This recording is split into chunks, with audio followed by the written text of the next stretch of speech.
I'm here at the Skoll World Forum, where we're wrapping up a great 3 days of discussions, conversations, and action. One of the really interesting, lively debates that was had here was about the SDGs, and really looking at those 17 goals and 169 targets, questioning whether there are too many, looking at how to focus when there are so many targets, and also looking at how to measure those targets. There were a number of different perspectives. The Copenhagen Consensus Center talked about their recent report, which did an economic analysis of those 169 targets and drilled it down to find the 19 that would sort of give you the biggest bang for your buck, that had the greatest amount of impact for per dollar spent. That obviously is a sort of controversial take. You're going to leave certain things behind when you're looking only at an economic analysis of a problem.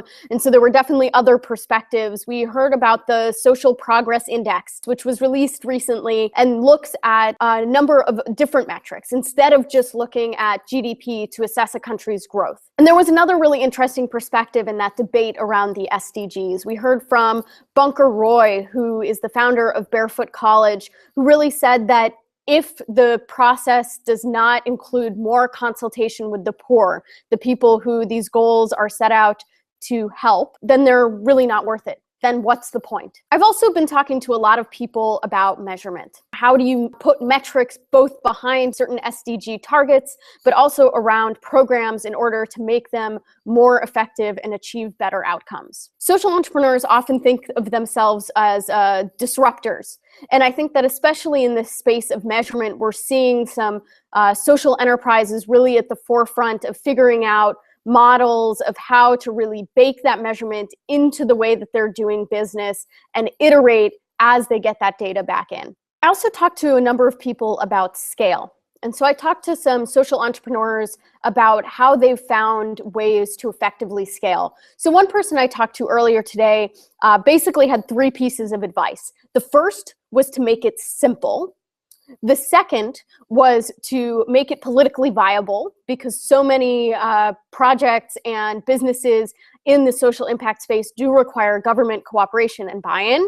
And the third was to make it financially reasonable. And in many cases, that means fairly cheap to implement. There are obviously a number of different ways that particular intervention or organization or product can reach scale. I talked to one organization that has spun off a number of its programs as individual social enterprises to sort of let them take off on their own.